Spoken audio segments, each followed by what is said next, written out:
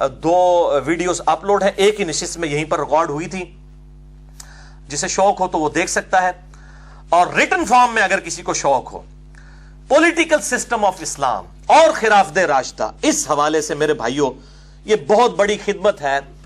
مولانا مودودی رحمہ اللہ تعالی المتوفا 1979 عیسوی کی کتاب الجہاد فی الاسلام، جو انہوں نے 22 سال کی عمر میں لکھی، اور ڈاکٹر اقبال المتوفا 1938 عیسوی شاعر مشرق، ان کی تقریض ہے اس کتاب کے اوپر الجہاد فی الاسلام۔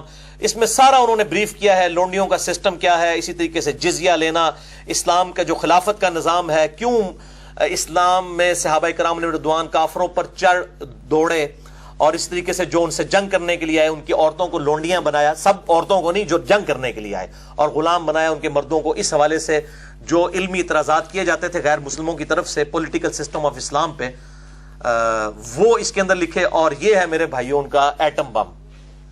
خلافت و ملوکیت، یہ الجہاد فی الاسلام بھی تخریج کے ساتھ آ چکا ہے، مکمل ریفرنسز کے ساتھ۔ یہ خلافت و ملوکیت کی بالکل نئی پرنٹنگ آئی ہے، اور اس میں باقاعدہ ریفرنسز بھی نیچے موجود ہیں کہ کہاں کہاں سے لی گئی، پوری تخریج کے ساتھ، بالکل یہ نئی پرنٹنگ خلافت و ملوکیت، جسے میں کہتا ہوں علمی ایٹم بم۔ دنیا میں پولیٹیکل سسٹم آف اسلام کے اوپر کوئی کتاب نہیں ہے ان 1400 سالوں کے اندر اس کتاب کے مقابلے کی، بلکہ لکھی نہیں گئی ہے۔ یہ تو اس کو پھر سنی شیعہ کا مسئلہ بنا دیا جاتا تھا، یہ مولانا مودودی کی جرت ہے، اور اسی کی اگلا ورژن آپ کو پتا ہے کہ اللہ تعالیٰ معاملات کو وقت کے ساتھ ساتھ امپروو فرماتا ہے، وہ ہے میرے بھائیوں یہ جو ہم نے ایٹم بم پھینکا ہے، یہ بلکہ ہائیڈروجن بم ہے، وہ ایٹم بم تھا، یہ ہائیڈروجن بم ہے، اس سے 50 گنا تباہی کرنے والا، الحمدللہ علمی طور پر دلائل کے اعتبار سے۔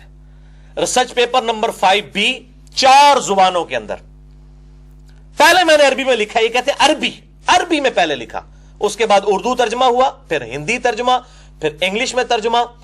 واقعہ کربلا کا حقیقی پس منظر 72 صحیح الاسناد احادیث کی روشنی میں، سب کی سب اہل سنت کی کتابوں سے، اور 150 روایتیں میں نے اکٹھی کی ہیں۔ 72 کا ٹائٹل صرف شہدائے کربلا کی نسبت سے لیا، ایک ایک نمبر کے اوپر کئی احادیث ہیں، مثلا 33 نمبر پہ غدیر خون کے کم از کم میں نے 8 طریق جمع کیے ہیں، لیکن نمبر اس کو 33 دیا ہے۔ تو یہ میرے بھائیوں ریسرچ پیپر ہے، جسے شوق ہو تو اہل سنت پاک.com سے مفت ڈاؤن لوڈ کر سکتے ہیں اس کا PDF۔ اور آپ کے لیے میں خوشخبری بھی بتا دوں اس لیکچر کی برکت سے کہ اس کا اگلا ورژن بھی آنے لگا ہے، جس میں میں نے شہادت عثمان کے اصلی اسباب بتائے ہیں، حکمرانوں کی لکھوائی ہوئی تاریخ نہیں، بخاری اور مسلم کی روشنی میں نے بتایا کہ یہ جو ڈنڈورا پیٹا جا رہا ہے کہ جی یہ کوئی عبداللہ بن سبا تھا، ایک اس نے سارے صحابہ کی مت مار دی تھی، نعوذ باللہ من ذالک، چند مجرموں کو بچانے کی خاطر عبداللہ بن سبا کا ڈھونگ رچایا۔ عبداللہ بن سبا تھا، اس کو مولا علی نے ہی قتل کروایا، وہ بعد کا مسئلہ ہے، قتل عثمان میں اس کا کوئی ہاتھ نہیں ہے۔ جن لوگوں کا ہاتھ ہے اور جن لوگوں نے یہ معاملات کیے اور اس خلافت کو ملوکیت میں بدلا، ان کا میں نے چٹا بٹا اس کے اندر مزید کھول دیا ہے۔ اور اب اس کتاب، اس ریسرچ پیپر 5B میں انشاءاللہ 8 پیجز ایڈ ہو جائیں گے۔ عربی ورژن میں نے اس کا لیٹسٹ اپلوڈ کر دیا ہے ویب سائٹ کے اوپر، اردو ترجمہ آج کل ہو رہا ہے، تقریباً 2-3 ہفتے کے اندر انشاءاللہ تعالی ہو چکا ہے، ابھی اس کی کمپوزنگ ہونی ہے، یہ فائنل ہو جائے گا۔ 5B کا اگلا ورژن 8 پیجز اس میں ایڈ ہوں گے، میں نے نمبرنگ اسی میں سے نکالی ہے، اس میں بھی 72 نمبر ہی ہیں، اور جو نمبرز کریٹیکل تھے وہ اپنی جگہوں پہ ہیں، میں نے طریق ایڈ کیے ہیں، انشاءاللہ تعالی میں اس کا تعارف اگلے لیکچر میں کروا بھی دوں گا، کہاں کہاں پر میں نے ایڈیشن کی ہے۔ تو انشاءاللہ تعالی اس کے بعد کوئی گنجائش نہیں رہے گی، میں نے ہر چیز کھول کر بیان کر دی ہے الحمدللہ۔ آپ بلکہ سمجھیں کہ خلافت و ملوکیت کا مقدمہ میں نے بخاری اور مسلم اور باقی کتابوں سے الحمدللہ ثابت کیا ہے، اہل سنت کی کتابوں سے، فرقہ واریت کی لعنت سے بالا تر ہو کر۔ جسے شوق ہو تو اس کو ریسرچ پیپر کو ضرور پڑھے۔ اب ڈیٹیل میں جانے سے پہلے، ان 5 خطبات کو ڈسکس کرنے سے پہلے ایک دفعہ پھر دروشی پڑھ لیجئے۔ اللہم صلی علی محمد وعلی آل محمد کما صلیت علی ابراہیم وعلی آل ابراہیم انک حمید مجید۔ اللہم بارک علی محمد وعلی آل محمد کما بارکت علی ابراہیم وعلی آل ابراہیم فی العالمین انک حمید مجید۔ نہج البلاغہ سے سیدنا مولا علی رضی اللہ تعالی عنہ وعلیہ السلام کا پہلا خطبہ، ریفرنس نمبر 1، حجت الاسلام مفتی جعفر حسین صاحب کا ترجمہ، ورڈ بائی ورڈ میں اس میں سے پڑھوں گا۔ پیج نمبر ہے 384 اور خطبہ نمبر ہے 144 اس نہج البلاغہ میں سے. یہ دوبارہ دکھا دیجئے ان کو. لاہور سے یہ پرنٹ ہوئی ہے. مفتی جعفر حسین صاحب نے اس کا ترجمہ کیا ہے اور میں نے اہل تشیع علماء سے پوچھا, ان کا سب سے اتھینٹک ترجمہ یہی ہے جس کو آن کیا جاتا ہے. ان سے بڑا کوئی عالم دین نہیں ہے ان کا. تو اسی میں سے ورڈ بائی ورڈ میں پڑھوں گا, لفظ بل لفظ, کوئی الفاظ اپنی طرف سے نہیں انشاءاللہ تعالی. تو پہلا خطبہ ہے پیج نمبر 384 خطبہ نمبر 144, آیت الاستخلاف سورہ نور کی آیت نمبر 55 جس کے کانٹیکسٹ میں آج ہم ڈسکشن کر رہے ہیں. پرٹیکولرلی مولا علی علیہ السلام نے بھی اسی آیت کو خلافت راشدہ کی دلیل بنایا ہے نہج البلاغہ کے اندر. وہ خطبہ سنیے ورڈ بائی ورڈ. اس خطبے کی ہیڈنگ ہے وَقَدْ اسْتَشَارَهُ عمر بن الخطاب فی الشخوص للقتال الفرس بنفسه, کہ جب مشورہ مانگا مولا علی علیہ السلام سے مولا عمر علیہ السلام نے کہ وہ بنفس نفیس فارس کی جنگ قادسیہ میں شرکت کرنا چاہتے ہیں. امیر المومنین تھے اس وقت, دو ہی سپر پاورز تھی, پرشین امپائر, ایرانین امپائر, اور دوسری رومن امپائر. جس طریقے سے آج جو ہے وہ امریکن اور رشیا تو اب کافی حد تک کمزور ہو چکا ہے, اس طریقے سے اس وقت یہ دو بڑی سپر پاورز تھی. تو ظاہر ہے کہ یہ بڑی گھمسان کی جنگ ہونے والی تھی قادسیہ. مولا علی علیہ السلام نے مشورہ ان سے مانگا سیدنا عمر علیہ السلام نے کہ مجھے اس جنگ میں خود جانا چاہیے کیونکہ بہت گھمسان کی جنگ ہے اور اس میں بالکل 1-0 والا ایشو ہے. اگر یہ جنگ ہارتے ہیں تو جو ڈیٹرس بن چکی تھی جنگ یرموک کے بعد, جس میں رومن امپائر گھٹنے ٹیک چکی تھی, تو اس کے بعد یہ جنگ قادسیہ ہونے والی تھی. تو یہ جب مشورہ مانگا گیا تو مولا علی نے دیکھیں کیا مشورہ دیا, ورڈ بائی ورڈ اہل تشیع کا ترجمہ نہج البلاغہ پیج نمبر 384 خطبہ نمبر 144. اس امر میں کامیابی اور ناکامی کا دار و مدار فوج کی کمی بیشی پر نہیں رہا ہے. یہ تو اللہ کا دین ہے جسے اس نے سب دینوں پر غالب رکھا ہے, اور اس کا لشکر ہے جسے اس نے تیار کیا ہے, اور اس کی ایسی نصرت کی ہے کہ وہ بڑھ کر اپنی موجودہ حد تک پہنچ گیا ہے اور پھیل کر اپنے موجودہ پھیلاؤ پر آ گیا ہے. اور ہم سے اللہ کا ایک وعدہ ہے, سورہ النور آیت نمبر 55, وعد اللہ الذین آمنوا منکم وعملوا الصالحات لَيَسْتَخْلِفَنَّهُمْ فِي الْأَرْضِ, جو لوگ ایمان لے کر آئے اور انہوں نے نیک اعمال کیے میں ضرور بالضرور ان کو زمین میں خلافت دوں گا. اللہ کا وعدہ ہے اور وہ اپنے وعدے کو پورا کرے گا اور اپنے لشکر کی خود مدد فرمائے گا. یہ مولا عمر کو تسلی دے رہے ہیں مولا علی. امور سلطنت میں حاکم کی حیثیت وہی ہوتی ہے جو مہروں میں ڈورے کی ہوتی ہے, یعنی موتیوں کا جو ہار ہے ان موتیوں کے اندر جو ڈورا, جو دھاگا پرویا ہوا ہوتا ہے, اس کی جو اہمیت ہے وہ حاکم وقت کی اہمیت ہے. جب ڈورا ٹوٹ جائے تو سب مہرے بکھر جاتے ہیں, یعنی اگر آپ دھاگے کو توڑ دیں تو وہ جتنی بھی یونٹی ہے وہ سارے موتی پھیل جائیں گے اور پھر کبھی سمٹ نہ سکیں گے. آج عرب والے اگرچہ گنتی میں کم ہیں مگر اسلام کی وجہ سے بہت ہیں اور اتحاد باہمی کے سبب فتح و غلبہ پانے والے ہیں. یعنی اتحاد, اور میں اسی لیے کہتا ہوں اب یہ نہج البلاغہ میں پڑھ لوں تو سنی شیعہ بھی اتحاد کرے نا کافروں کے مقابلے پہ.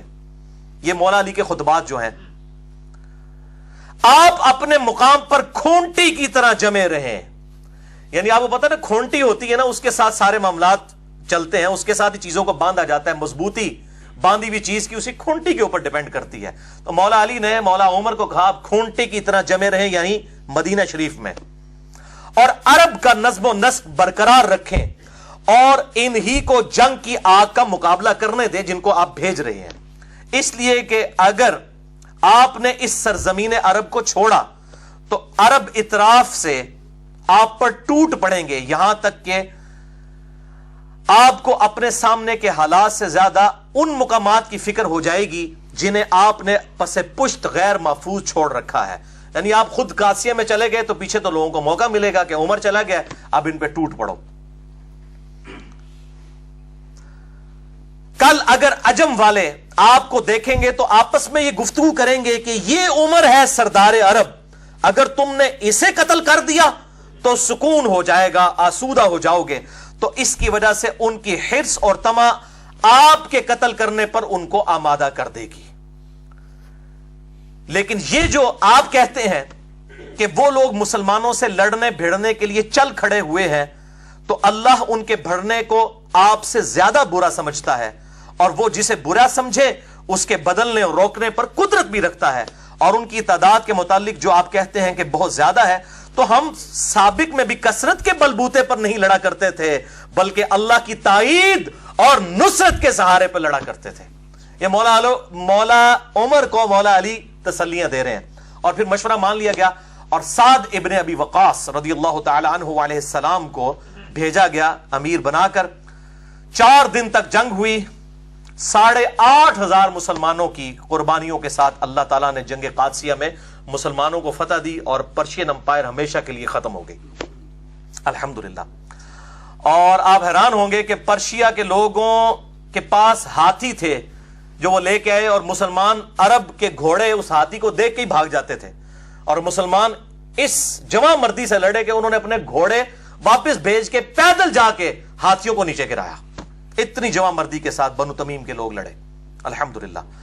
اور یہ سیم واقعات اہل سنت کی تمام تاریخی کتابوں میں ملتا ہے، اور میں اس میں مشورہ دوں گا آپ کو۔ پھر لوگوں کو برا لگتا ہے کہ قطر والوں نے ایک فلم سیریز بنائی ہے عمر سیریز کے نام سے، عربی کے اندر 30 اقساط پر سیدنا عمر فاروق رضی اللہ تعالیٰ عنہ علیہ السلام کی پوری بایوگرافی، آپ صلی اللہ علیہ وسلم کے اعلان نبوت سے 6 سال پہلے سے شروع کر کے ٹل سیدنا عمر کی شہادت تک آپ کو سینٹرڈ کرتے ہوئے بیسیکلی نبی صلی اللہ علیہ وسلم کی سیرت کو فلمایا ہے اور کمال کرتی ہے۔ انگلش سب ٹائٹل کے ساتھ، فرینچ کے ساتھ آ چکا ہے، لیکن اردو میں نہیں آیا، ابھی ہم نے کوشش کی ہے۔ میں نے ایک بھائی کو، انہوں نے اپنا نام بھی ظاہر کرنے سے منع کیا ہے، وہ کہتے ہیں میں چھپ کے کام کرنا چاہتا ہوں، ان سے میں نے یہ سارا ترجمہ میں نے خود کیا۔ بہرحال ایک کلپ ہم نے چڑھایا، الحمدللہ وہ چند گھنٹوں کے اندر ہزاروں لوگوں تک، شاید لاکھوں تک پہنچ چکا ہو واٹس ایپ کے ذریعے، الحمدللہ۔ اردو سب ٹائٹل کے ساتھ ایک کلپ سیدنا عمر کا ایک بڑا زندگی کا بہترین واقعہ، وہ ہماری جو فیس بک ہے اس کے اوپر اپلوڈ ہے، انجینئر محمد علی مرزا۔ یوٹیوب پہ چونکہ اجازت نہیں، اس کے کاپی رائٹس ہیں، ہم کوشش کر رہے ہیں ہمیں اجازت مل جائے تو ہم اس طرح کے جو کریٹیکل کلپس ہیں وہ انشاءاللہ تھوڑے تھوڑے کر کے اردو سب ٹائٹل کے ساتھ بہترین آسان فہم اردو ترجمے کے ساتھ اپلوڈ کریں گے۔ اس کی آج تازہ مثال آ چکی ہے۔ اور یہ عمر سیریز کے اوپر جو یہ مولوی خطبے دیتے پھر رہے ہیں نا اس کے خلاف، ان کو یہ اندازہ نہیں ہے کہ عمر سیریز کا کنسلٹنٹ وہ بندے ہیں کہ یہ سارے دنیا کے مولوی ایک پلڑے میں رکھے جائیں نا علمی اعتبار سے، اور وہ 2 بندے ایک طرف ہیں۔ مفتی اعظم قطر یوسف القرضاوی، جن کی عمر تقریباً 90 سال ہو چکی ہے، دنیا میں اس سے بڑا کوئی اہل سنت کا عالم دین نہیں ہے، وہ کنسلٹنٹ ہے اس کے، جن کی وہ کتاب ہے اسلام میں حلال و حرام، جو عرب کے ملکوں میں بھی پڑھائی جاتی ہے جدید مسائل کے اوپر۔ یہ ڈاکٹر ذاکر نائک اور باقی جتنے لوگ ہیں، یہ جتنی بھی باتیں بیان کر رہے ہوتے ہیں، یہ ان کی تحقیق ہے، یوسف القرضاوی۔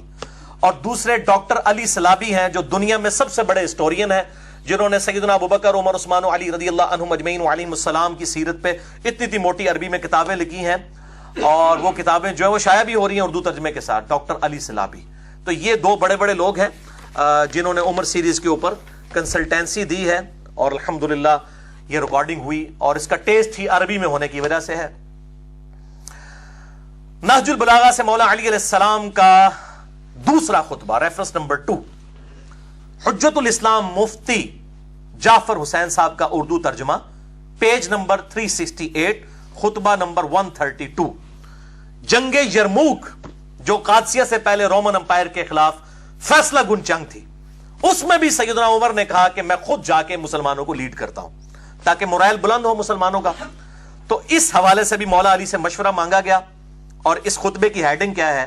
وَقَدْ شَاوَرَهُ عمر بن الخطاب فی الخروج الى غزو الروم بنفسه۔ جب مولا علی علیہ السلام سے مولا عمر نے مشورہ مانگا کہ وہ خود جا کر روم کا غزوہ لڑنا چاہتے ہیں۔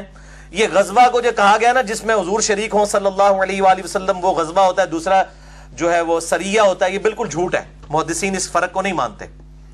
غزوہ کا لفظ کسی لیے بھی استعمال ہو سکتا ہے۔ مسئلہ نمبر 127B امام محمد مہدی والے لیکچر کے اندر میں نے اس کے اوپر ڈیٹیل سے گفتگو کی ہے، غزوہ ہند والی حدیث کے اوپر۔ وہ کہتے ہیں نہیں غزوہ اس لیے کہ نبی صلی اللہ علیہ وسلم خود آ جائیں گے، نعوذ باللہ، غزوہ ہی، اب غزوہ روم کا لفظ یہاں پہ موجود ہے، حالانکہ اس میں تو نہیں موجود تھے۔ تو جب مشورہ مانگا گیا جنگ یرموک پہ جانے کے لیے، تو اب مولا علی کیا کہتے ہیں ورڈ بائی ورڈ؟ اللہ نے دین والوں کی حدوں کو تقویت پہنچانے اور ان کو ان کی غیر محفوظ جگہوں کو دشمن کی نظر سے بچانے کا ذمہ لے رکھا ہے. وہی خدا اب بھی زندہ و غیر فانی ہے کہ جس نے اس وقت ان کی تائید و نصرت کی تھی جبکہ وہ مسلمان تھوڑے تھے, غزوہ بدر میں تھوڑے سے تھے, کہ دشمن ان سے انتقام نہیں لے سکتے تھے, کہ وہ اپنے دشمن سے انتقام نہیں لے سکتے تھے. اللہ نے اس وقت بھی مسلمانوں کی مدد کی اور ان کی حفاظت کی جب وہ اتنے کم تھے کہ اپنے کو محفوظ نہیں رکھ سکتے تھے. تم اگر خود ان دشمنوں کی طرف بڑھے اور ان سے ٹکرائے اور کسی افتاد میں پڑ گئے تو اس صورت میں مسلمانوں کے لیے دور کے شہروں کے پہلے کوئی ٹھکانہ نہ رہے گا اور نہ تمہارے بعد کوئی ایسی پلٹنے کی جگہ ہوگی کہ اس کی طرف پلٹ سکیں. یعنی سیدنا عمر کو کہہ رہے ہیں تسی تے تھم ہو ساڈے, تو کچھ ہو گیا تو پیچھے کیا بنے گا. اگر وہاں پہ مسلمان شکست کھاتے ہیں تو آپ کی طرف تو آ سکتے ہیں, آپ پھر نئی کمک بھیج سکتے ہیں. اگر کسی افتاد میں پڑ گئے تو اس صورت میں مسلمانوں کے لیے دوسرے شہروں کے پہلے کوئی ٹھکانہ نہ رہے گا اور نہ تمہارے بعد کوئی ایسی پلٹنے کی جگہ ہوگی کہ اس کی طرف پلٹ کر آ سکیں. تم ان کی طرف اپنی بجائے کوئی تجربہ کار آدمی بھیجو اور اس کے ساتھ اچھی کارکردگی دکھانے والے, خیر خواہی کرنے والے لوگ بھیج دو. اگر اللہ نے غلبہ دے دیا تو تم یہی چاہتے ہو, اگر دوسری صورت یعنی شکست ہوئی تو تم لوگوں کے لیے ایک مددگار اور مسلمانوں کے لیے پلٹنے کا مقام ہوگے. دیکھو کیا تعریفی کلمات ہیں مولا عمر کے لیے, مولا علی کے, کہ آپ مسلمانوں کے لیے وہ پناہ گاہ ہوں گے کہ اگر شکست ہو بھی گئی یرموک میں تو مسلمان آپ کی طرف پلٹیں گے. آپ جب زندہ و سلامت ہوں گے پھر مورال بلند ہو جائے گا. اور اللہ تعالیٰ نے یہ نوبت ہی نہیں آنے دی سیدنا علی کے مشورے پر ابو عبیدہ ابن جراح کو. مولا علی علیہ السلام کے مشورے کے بعد مولا عمر نے بھیجا وہاں پر جنگ یرموک میں, اور خالد ابن ولید جو آرمی چیف تھے ان کو معزول کر دیا. اور بڑے لوگوں نے کہا فتح کیسے ہوگی, انہوں نے کہا یہی تو بتانا چاہ رہا ہوں, خالد ابن ولید کی وجہ سے فتوحات نہیں ہو رہی, رب خالد کی وجہ سے ہو رہی ہے. رب الخالد ہے جو, اس کی وجہ سے ہو رہی ہیں فتوحات. اور پھر لوگوں نے دیکھا یہاں پہ اگر کسی جونیئر کو آپ آرمی چیف بنا دیں باقی سارے استعفے دے کے سائڈ پہ ہو جاتے ہیں. پھر بھی ہم لوگ محب الوطنی کا اور اسلام سے محبت کا دعویٰ کریں تو پھر شرم کا مقام ہے. اور یہاں پر دیکھیں سیدنا خالد ابن ولید عام سپاہی کی حیثیت سے لڑے ابو عبیدہ ابن جراح کے نیچے, اور اللہ تعالیٰ نے فتح دے دی جگہ یرموک کے اندر. 1.5 لاکھ کی فوج اور مسلمان چند ہزار تھے, اللہ تعالیٰ نے فتح دی, اور یہ اللہ تعالیٰ کا وعدہ تھا. اور الحمدللہ ابو عبیدہ ابن جراح رضی اللہ تعالیٰ عنہ علیہ السلام کے ہاتھوں پر یہ فتح قیامت تک کے لیے مسلمانوں کی دعاؤں کا ذریعہ ہے ان کے لیے, کہ اللہ تعالیٰ ان کو جزائے خیر اس حوالے سے عطا فرمائے. آمین ثم آمین. نہج البلاغہ سے مولا علی علیہ السلام کے خطبے کا تیسرا ریفرنس, حجت الاسلام مفتی جعفر حسین صاحب کے اردو ترجمہ میں پیج نمبر 107, خطبہ نمبر ہے 5. یہ بڑی کڑوی باتیں ہیں, بڑے حوصلے سے سننی ہیں.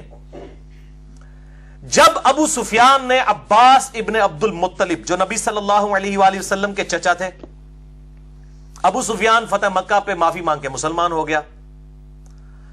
اس کی یاری دوستی تھی عباس کے ساتھ.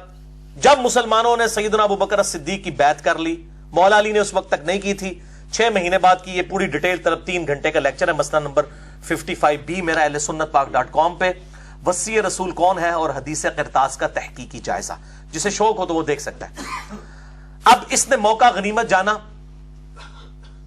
تو اس نے عباس بن عبد المطلب کو لیا اور مولا علی کے پاس آیا کہ یہ کیا نچلے درجے کا ابو بکر, بنو تیم جو سب سے نچلا قبیلہ ہے قریش کا, اصل قبیلے تو بنو ہاشم اور بنو امیہ ہیں, ٹھیک ہے, اور یہ کمزور درجے کا نچلے درجے کے قبیلے کے لوگ ہیں جن کی بیعت ابو بکر کی لوگوں نے کر لی ہے, تو علی تم ہاتھ بڑھاؤ, ہم تمہارے ہاتھ پہ بیعت کرتے ہیں.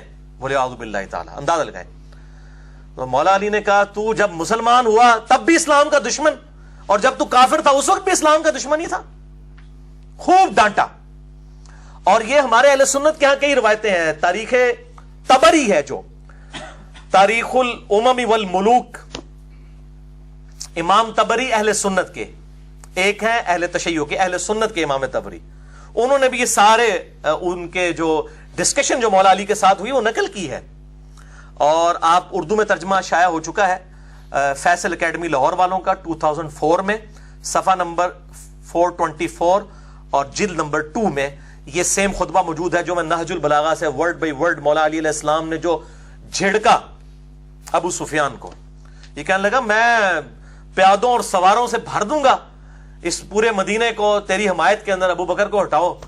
تو مولا علی نے کہا کہ ہاں انہی پیادوں اور سواروں کے ساتھ بھرے گا نا جو تو خندق میں اور احد میں رسول اللہ کے مقابلے پر لے کے آیا تھا جن لوگوں کو، آج ابو بکر کے مقابلے پر میری حمایت کے اندر ان لوگوں کو لے کے آئے گا. اسی لیے میں کہتا ہوں یہ لوگ مطلب ادھر بھی اسلام کے ساتھ دشمنی، یہاں پہ بھی ظاہر ہے کہ کمزور درجے والے لوگ تھے، نبی علیہ السلام کی ان کو صحبت اتنی نہیں ملی، ہم ان کو صحابی مانتے ہیں اور رضی اللہ تعالیٰ عنہ کہتے ہیں، لیکن ان کو صحبت نہیں ملی تو ظاہر ہے وہ کمزوریاں پھر نظر بھی آ رہی ہیں. اب یہ وہ آپ ورڈ بائی ورڈ خطبہ سنیں مولا علی نے کیا ڈانٹا ہے، اور اس میں کئی ایک ٹروتھ ایکسپوز کیے مولا علی نے. اے لوگو، فتنہ و فساد کی موجوں کو نجات کی کشتیوں سے چیر کر اپنے کو نکال لو، تفرقہ اور انتشار کی راہوں سے اپنا رخ موڑ لو، نہ انتشار پیدا کرو. جب بیعت ہو گئی ہے ٹھیک ہے. اللہ اکبر. فخر و مباحات کے تاج اتار ڈالو. وہ اتنا فخر کرتا تھا جی، بنو تیم، ایک بنو تمیم ہے ایک بنو تیم ہے جس میں سے سیدنا ابو بکر تھے. وہ کہتے ہیں یہ بنو عدی بھی بالکل نچلے درجے کا تھا جس سے حضرت عمر بنے ہیں. یہ قبائلی سسٹم میں اس وقت دو ہی تھے، ایک بنو امیہ اور دوسرے بنو ہاشم. ایک کے پاس جو ہے حکومت تھی اسلام سے پہلے، دوسروں کے پاس جو ہے وہ بنو ہاشم کے پاس جو ہے وہ خانہ کعبہ کی تولیت تھی. جس طرح آج بھی سعودیہ کے اندر آل سعود ہیں، ان کے پاس حکومت ہے، اور آل شیخ جو ہے انہوں نے مسلح سنبھالے ہوئے. یہی معاملہ اس وقت بھی تھا. تو اب وہ کہہ رہے ہیں کہ جی یہ کمزور درجے کے قبیلوں کے لوگ، ان کو آپ خلیفہ چن رہے ہیں. آپ دیکھیں کیا کہہ رہے ہیں، فخر و مباحات کے تاج اتار ڈالو، صحیح طریقہ عمل اختیار کرنے میں کامیاب وہ ہے جو اٹھے تو پر اور بال کے ساتھ اٹھے، اور نہیں تو اقتدار کی کرسی دوسروں کے لیے چھوڑ دے. وہ کہہ رہے ہیں جب لوگوں نے اتفاق کر لیا ابو بکر کے اوپر، پھر اس معاملے میں اس کو معاملے کو بگاڑنے کی ضرورت نہیں ہے، بلکہ اقتدار کی کرسی ان کے لیے چھوڑ دی جائے. ظاہر نبی صلی اللہ علیہ وسلم بادشاہ نہیں تھے، اللہ کے خلیفہ تھے دنیا پہ. آپ یہ ملوکیت کر ہی نہیں سکتے تھے کہ مولا علی کو اپنے بعد خلافت دے کر جاتے. اگرچہ مولا علی حقدار بھی تھے، کسی بھی درجے میں کسی صحابی سے کم نہیں تھے بلکہ بڑھ کر ہی تھے، لیکن آپ صلی اللہ علیہ وآلہ وسلم یہ ملوکیت نہیں کر سکتے تھے، اور سیدنا علی کو بھی یہ پتا تھا. مسئلہ نمبر 55B، وصی رسول کون ہے صلی اللہ علیہ وآلہ وسلم اور حدیث قرطاس کا تحقیقی جائزہ، اس میں میں نے ڈیٹیل سے ہی بات کی ہے. اب یہاں پر دیکھیں وہ کہتے ہیں، اور اس طرح خلق خدا کو بد امنی سے راحت میں رکھو. اس وقت طلب خلافت کے لیے کھڑا ہونا ایک گدلا پانی اور ایسا لقمہ ہے جو کھانے والے کے گلے میں پھنس کر رہے گا. پھلوں کو ان کے پکنے سے پہلے چننے والا ایسا ہی ہے جیسے دوسروں کی زمین میں کاشت کرنے والا.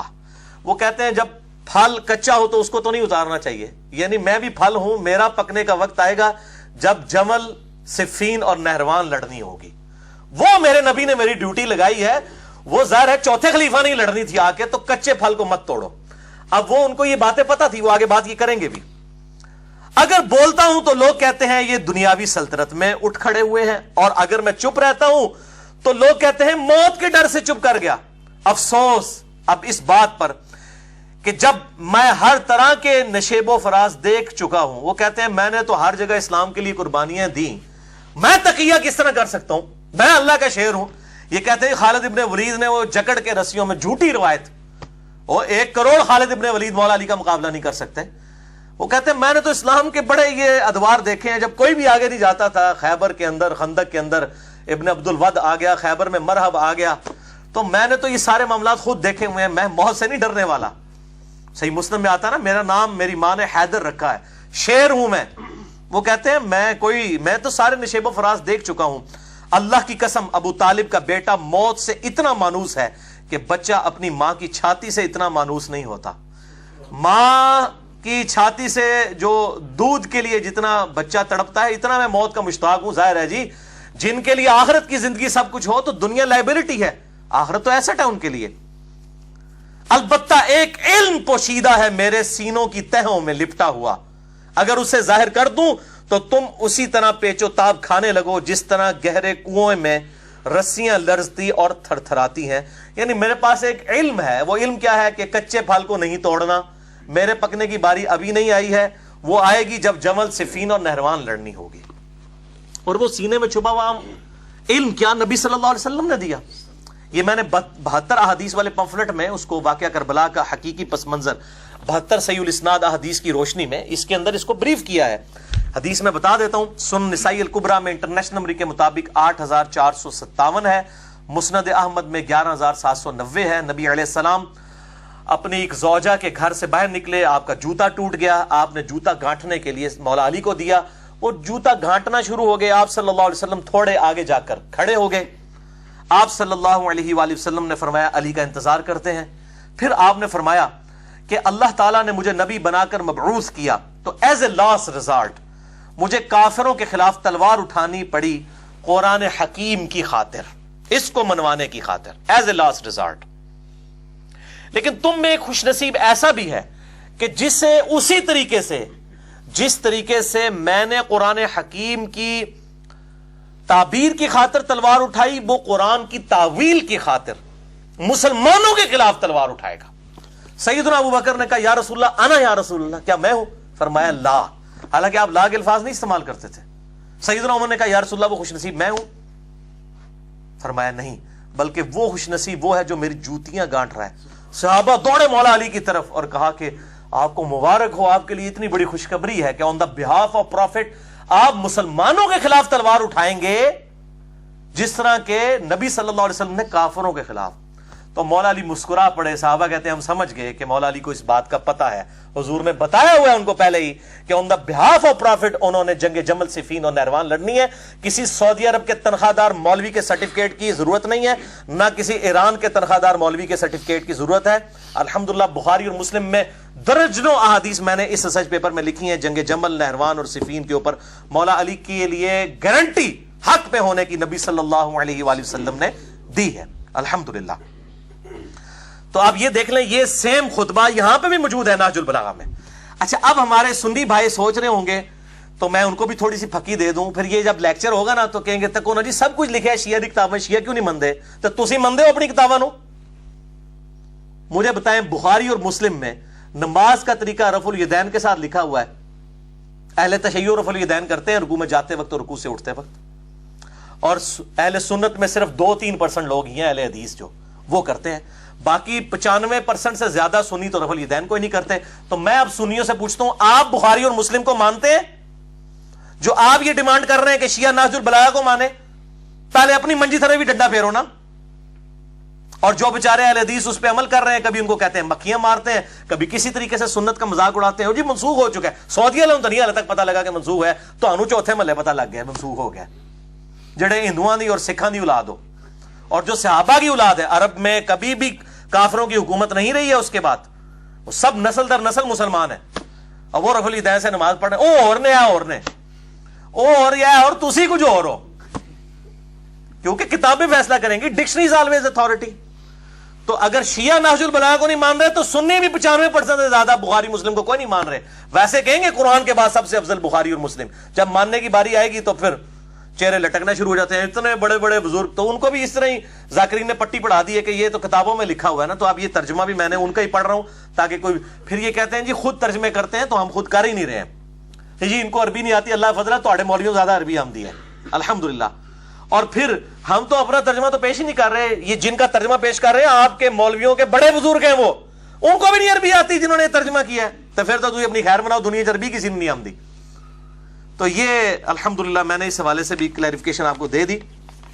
تو میرا تو موقف یہی ہے اس کے فرقہ واریت کے حوالے سے, یہ لعنت جو ہے, ان الذین فرقوا دینہم وکانوا شیعا لست منہم فی شیء, سورہ الانعام آیت نمبر 159, جنہوں نے دین میں فرقے بنائے اور اپنے آپ کو گروہوں میں بانٹ لیا ہے, نبی صلی اللہ علیہ وسلم آپ کا ان سے کوئی تعلق ہی نہیں ہے. تو انما امرہم الی اللہ, ان کا معاملہ اللہ کے سپرد ہے. اللہ تعالیٰ قیامت دن کو بتائے گا ان کے ساتھ کہ انہوں نے یہ فرقہ واریت کی لعنت جو امت میں ان ذاکرین نے اور مولویوں نے عام کی ہے, اور وہ اپنی اپنی مرضی کی چیزیں لے کے پھر رہے ہیں. اور وہ یہود و نصارہ کے اندر بھی یہی خرابی تھی جو سورۃ المومنون کی آیت نمبر 53 میں آئی, فتقطعوا امرہم بینہم زبرا, نبیوں کے جانے کے بعد انہوں نے اللہ تعالیٰ کے احکامات کو بدل دیا, پارا پارا کر دیا. کل حزب بما لدیہم فرحون، ہر گروہ اس میں خوش ہے جو اس کے پاس ہے۔ سنی کہتے ہیں ہمارے پاس صحابہ کی محبت ہے، شیعہ کہتے ہیں ہمارے پاس اہل بیت کی محبت ہے، ہمیں کسی اور چیز کی ضرورت نہیں ہے، اور اس طریقے سے انہوں نے اپنے آپ کو فرقہ واریت میں بانٹ لیا۔ تو اللہ تعالیٰ فرماتا ہے فذرہم فی غمرتہم حتی حین، اے نبی ان کو اپنی مدہوشی میں رہنے دے حتیٰ کہ ان کے موت کا وقت آ جائے، تو اللہ تعالیٰ ان کو پھر بتا دے گا۔ یہ ہے تو تعویل خاص کے اعتبار سے یہود و نصارہ کے بارے میں ہے، لیکن بخاری اور مسلم کی متفق علیہ حدیث ہے میری امت میں وہی خرابیاں پیدا ہوں گی جو یہود و نصارہ کے اندر پیدا ہوئی۔ اس پہ بھی میں الگ سے لیکچر دے چکا ہوں، مسئلہ نمبر 157A اور B دیکھ لیں۔ سنی شیعہ کنفلکٹ پہ 100 کوسچنز 1 to 1 جو مجھ سے ہوئے ہیں، علی نقوی صاحب نے کیے، 5 گھنٹے کی نشست، اس پہ میں نے ڈیٹیل کے ساتھ اس پہ بات کی ہے۔ نہج البلاغہ سے چوتھا خطبہ، سیکنڈ لاسٹ، خلفائے ثلاثہ کی توثیق مولا علی علیہ السلام کی طرف سے، مولا ابو بکر، مولا عمر، مولا عثمان رضی اللہ عنہم اجمعین وعلیہم السلام کی توثیق ایک خطبے کے اندر۔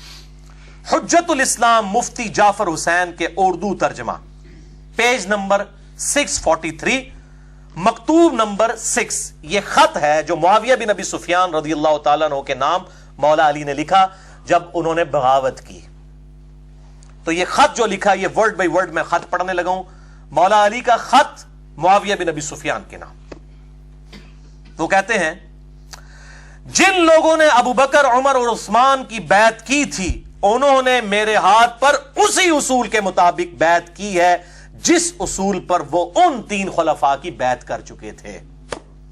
مولا علی اپنی خلافت کی دلیل کس کو بنا رہے ہیں؟ ان اصحاب کو کہ جنہوں نے ابو بکر، عمر اور عثمان کو خلیفہ چنا۔ اس کا مطلب ہے کہ ان کی خلافت بھی پھر ٹھیک تھی۔ مولا علی کہہ رہے ہیں میری خلافت کو جسٹیفائی کر رہی ہیں یہ چیزیں کہ انہی لوگوں نے مجھے خلیفہ چنا ہے جنہوں نے ابو بکر، عمر، عثمان کو چنا تھا۔ ٹھیک ہے جی۔ اب وہ جو ہے وہ سنیوں کے اندر جو ناسبی گھسے ہوئے ہیں وہ کہتے ہیں نہیں یہ تو وہ تھے باغی تھے جو حضرت عثمان کو قتل کرنے آئے تھے، وہ صحابہ کرام تھے، باغی نہیں تھے، وہ بیچ میں کچھ لوگ گھسے لیکن وہ بھی یہودی نہیں مسلمان ہی تھے، ان کو تعویل کی غلطی لگی۔ یہ عبداللہ بن سبا والا جو ڈھونگ رچایا ہوا ہے نا، عبداللہ بن سبا بعد میں آیا، اسے مولا علی نے خود قتل کروایا۔ مسئلہ نمبر 157 میں نے ان کے پوری اس ڈاکٹرائن کا چٹا بٹا کھول دیا بخاری اور مسلم کی روشنی میں۔ چند بدماشوں کو بچانے کے لیے ان لوگوں نے یہ ایک جو ہے ڈاکٹرائن گھڑی کہ جی عبداللہ بن سبا کوئی تھا، 40,000 صحابہ کی اس نے مت مار دی، نعوذ باللہ، ایک کلے نے۔ تو پھر کی تربیت ہوئی 40,000 بندے دی، عقل مت لو، صحابہ کرام کی توہین کرتے ہو یہ بات کر کے کہ ایک عبداللہ بن سبا نے سب کی مت مار دی، نعوذ باللہ من ذالک، حیا کرو۔ تو مولا علی کہہ رہے ہیں معاویہ سے کہ ابو بکر، عمر اور عثمان کی بیعت جن اصحاب نے کی تھی نا انہی اصولوں پر، تو حضرت علی جس اصول پر خلیفہ بنے وہ تو ٹھیک، اور اسی اصول پہ مولا علی کہہ رہے ہیں ابو بکر، عمر، عثمان بھی خلیفہ بنے تو وہ بھی ٹھیک۔ ٹھیک ہے نا جی، سمپل میتھمیٹکس ہے، کسی ذاکر کے سرٹیفکیٹ کی ضرورت نہیں ہے۔ اور جہاں جتنے بھی 100 کے قریب لوگ بیٹھے ہیں اس آواز کو لوگوں تک پہنچائیں، اس حق آواز کو لوگوں تک پہنچائیں کہ کتابوں کے اندر یہ بات کیا لکھی ہے۔ جن لوگوں نے ابو بکر، عمر، عثمان کی بیعت کی تھی انہوں نے میرے ہاتھ پر اسی اصول کے مطابق بیعت کی جس اصول پر ان کی بیعت کر چکے تھے، اور اس کی بنا پر جو حاضر ہے اسے پھر نظر ثانی کا حق بھی نہیں ہے کہ جی اسی تے ہے نہیں سا انہوں کو خلیفہ چن لیا۔ انہوں نے کہا تہاڈی کے اوقات ہے؟ جب اصحاب بدر، اصحاب شجرہ نے مولا علی کو خلیفہ چن لیا، تم لوگوں کی فتح مکہ پہ معافی مانگنے والے لوگوں کی کیا اوقات ہے ان کے مقابلے پہ؟ ہمارے مقابلے پہ نہیں، ان کے مقابلے پہ کوئی نظر ثانی کا حق نہیں، اور جو پر وقت موجود نہ ہو اسے رد کرنے کا اختیار بھی نہیں۔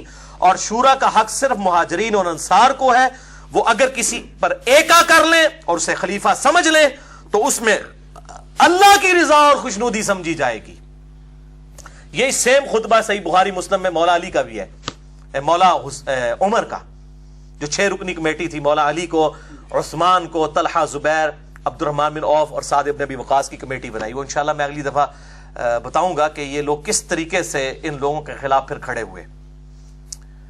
تو کہتے ہیں کہ اللہ کی رضا بھی اس میں ہے۔ اب جو کوئی اس کی شخصیت پر اعتراض یا نیا نظریہ اختیار کرتا ہوا الگ ہو جائے، یعنی وہ شخصیت جس کو اصحاب رسول نے چنا ہے صلی اللہ علیہ وآلہ وسلم، وہ اس سے الگ ہو جائے تو اسے وہ سب اسی طرف واپس لائیں گے بائی فورس جدھر سے وہ منحرف ہوا ہے، اور اگر انکار کرے گا تو اس سے لڑیں گے، کیونکہ ایسا شخص مومنین کے طریقے سے ہٹ کر دوسری راہ پر ہو لیا ہے، اور جدھر وہ پھر گیا ہے اللہ تعالیٰ بھی اسے ادھر ہی پھیر دے گا.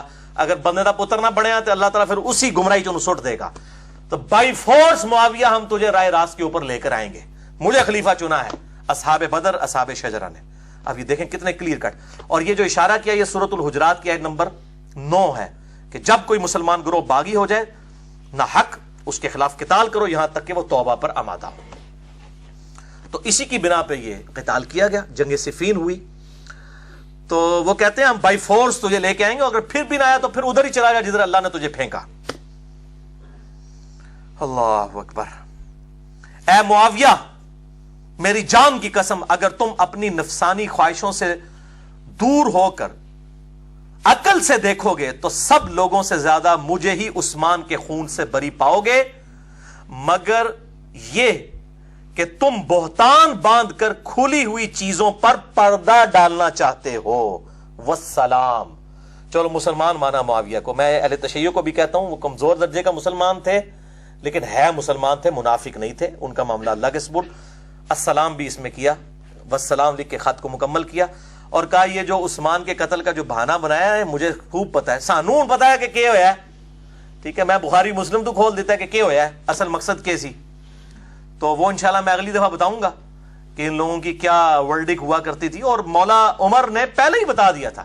صحیح مسلم میں 1258 نمبر حدیث ہے, یہ اب میں اس کی اگلے ورژن میں ڈال رہا ہوں 72 حدیث والے میں, اور کافی ساری حدیثیں میں نے ڈالی. 1258 صحیح مسلم دارالاسلام کی نمبرنگ کہ سیدنا عمر کہتے ہیں میں نے خواب دیکھا ہے. اچھا ایک حدیث وہ ہے جو ان کے زخم لگنے کی ہے, وہ بخاری میں 3700 ہے 3700. اس میں تو ہے ان کو زخم لگ گیا, موت کا وقت قریب آیا, انہوں نے 6 رکنی کمیٹی بنائی. یہ اس سے پہلے کا واقعہ, ابھی کچھ بھی نہیں ہوا. صحیح مسلم 1258 1258 صحیح مسلم انٹرنیشنل نمبر کے مطابق. سیدنا عمر نے خطبہ دیا اور اس میں رسول اللہ کا ذکر کیا صلی اللہ علیہ وسلم, ابو بکر کا ذکر کیا اور کہا کہ دیکھو میں نے آج رات ایک خواب دیکھا ہے کہ ایک مرغے نے مجھے 3 دفعہ ٹھونگ ماری ہے اور میں اس کی تعبیر کرتا ہوں کہ شاید میری موت کا وقت قریب آ رہا ہے, مجھے قتل کر دیا جائے گا. بخاری میں تو ہے زخم بھی لگ چکا تھا یہاں پہ. اور اگر مجھے کچھ ہو جائے تو دیکھنا خلافت کے امر کو ان 6 بندوں سے باہر نہ جانے دینا جن سے نبی صلی اللہ علیہ وسلم اپنی وفات تک راضی رہے. علی, عثمان, طلحہ, زبیر, عبد الرحمن بن عوف, سعد ابن ابی وقاص رضی اللہ عنہم اجمعین وعلیہم السلام. اس کا مطلب ہے کچھ سے پھر ناراض بھی ہوں گے اگر 6 سے وفات تک راضی رہے. یہ عشرہ مبشرہ والے تھے. ان میں سے خلیفہ چن لینا, اور اس کے بعد مجھے یہ خطرہ ہے کہ جن کو میں نے اسلام کی خاطر اپنے ہاتھوں سے مارا ہے, مار مار کے اسلام میں داخل کیا ہے, جن کو اسلام کی خاطر فتح مکہ پہ وہ لوگ معافی مانگ کے مسلمان ہو گئے, مجھے خطرہ ہے کہ یہ لوگ خلافت کے معاملے میں تان کریں گے. وہ کیا بھی ہے دیکھیں. اور اگر یہ ان 6 بندوں کے خلاف کھڑے ہو جائیں تو ان کے کفر اور گمراہی میں شک نہ کرنا. یہ مولا عمر کا فتویٰ ہے بھائی جی, سعودی عرب دا فتویٰ نہیں جے, نہ ایران دا فتویٰ جے. ان کے کفر اور گمراہی میں شک نہ کرنا جو ان 6 بندوں کے خلاف کھڑے ہوں. ہم کہتے ہیں آپ فیصلہ کریں. چلیں کفر کو آپ لغوی معنوں میں لے لیں, کفران نعمت, لیکن گمراہی کا تو اور ترجمہ کوئی نہیں ہو سکتا, ضلالہ کا تو ترجمہ ہی کچھ اور نہیں ہو سکتا. ٹھیک ہے, ہم پوچھتے ہیں ان 6 بندوں کے خلاف کھڑے ہونے والوں کو مولا عمر نے کہا ہے کہ گمراہ اور ان کے کفر میں شک نہ کرنا جو اس قسم کے اختلاف کریں گے. تو یہی آپ دیکھ لیں ادھر بھی کلیئر کٹ سیدنا علی بھی کہہ رہے ہیں کہ یہ اللہ کی منتخب کردہ شخصیات ہیں جن کو اصحاب بدر اور اصحاب شجرہ چنے. اگر یہ کوئی اس طرح کی حرکت کرو گے تو تلوار کے زور پہ تمہیں سیدھے راستے کے اوپر میں لے کے آؤں گا. بہرحال اس حوالے سے مولا علی علیہ السلام کی جو حقانیت ہے بخاری اور مسلم کی احادیث کی روشنی میں نے اس پہ ڈیٹیل لیکچر دیا ہے. خلافت و ملوکیت صحیح مسئلہ خروج اور فکر حسین حق پرستی کی علامت ہے, مسئلہ نمبر 101 اہل سنت پاک.com پہ. اور باقی یہ واقعہ کربلا کا حقیقی پس منظر 72 صحیح الاسناد حدیث کی روشنی میں, اس میں 150 روایتیں, اب انشاءاللہ 200 ہو جائیں گی جو میں اب اور اس کا اگلا ورژن انشاءاللہ نکالنے لگا ہوں. پھر انشاءاللہ معاملات بالکل کھل کر سامنے آ جائیں گے. یہاں پہ میں ایک بات خصوصاً اہل تشیع کے لیے کر دوں, اپنا اہل سنت کا مقدمہ میں ان کے سامنے رکھ دیتا ہوں کہ اہل تشیع بھائیوں سے بھی میری ریکویسٹ ہے کہ وہ اہل سنت کے بارے میں اس حوالے سے کوئی بدگمان نہ ہو. اہل سنت میں کوئی دوسری رائے نہیں ہے. ہم حضرت معاویہ ہوں, حضرت مغیرہ ابن شعبہ ہوں, حضرت عمر ابن عاص ہوں, حضرت بصر ہوں رضی اللہ عنہم اجمعین, ہم صرف ان کا اتنا دفاع کرتے ہیں کہ ان پہ لعنت نہ کریں. ان کے مرنے کے بعد وہ اللہ کے پاس جا چکے ہیں, اللہ جانے ان کا معاملہ.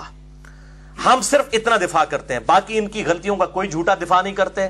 ہم الحمدللہ ابو بکر، عمر، عثمان و علی اور حسن ابن علی، ان 5 ہی کو خلفائے راشدین مانتے ہیں۔ ایون امام ابن تیمیہ نے منہاج السنہ میں لکھا کہ خلفائے راشدین 5 ہیں، ابو بکر، عمر، عثمان، علی اور حسن ابن علی۔ 6 مہینے ان کے بھی ڈال کے 30 سال پورے ہوتے ہیں۔ حافظ ابن کثیر نے آیت الاستخلاف سورہ نور آیت نمبر 55 کے کانٹیکس میں تفسیر ابن کثیر میں، حافظ ابن کثیر المتوفی 774 ہجری، انہوں نے بھی لکھا ہے کہ یہ 12 خلفاء والی جو حدیث پیش کر کے تو یزید کو ان لوگوں کو بیچ میں ڈالتے ہیں، یہ 12 خلفاء نہیں 5 ہی ہیں کنزیکٹو، بعد میں 12ویں امام محمد مہدی ہیں، بیچ میں خلیفہ آئیں گے، ان میں سے ایک عمر بن عبدالعزیز ہے۔ انہوں نے نہ معاویہ کو نہ یزید ابن معاویہ کو خلفائے راشدین میں شامل ہی نہیں کیا، نہ ابن تیمیہ نے، نہ ان کے شاگرد امام ابن کثیر نے۔ تو یہ الحمدللہ کوئی دوسری رائے نہیں، ہم صرف کہتے ہیں کہ لعنت نہ کریں، اور اس حوالے سے ذرا اصلاح کا دروازہ تاکہ کھلا رہے۔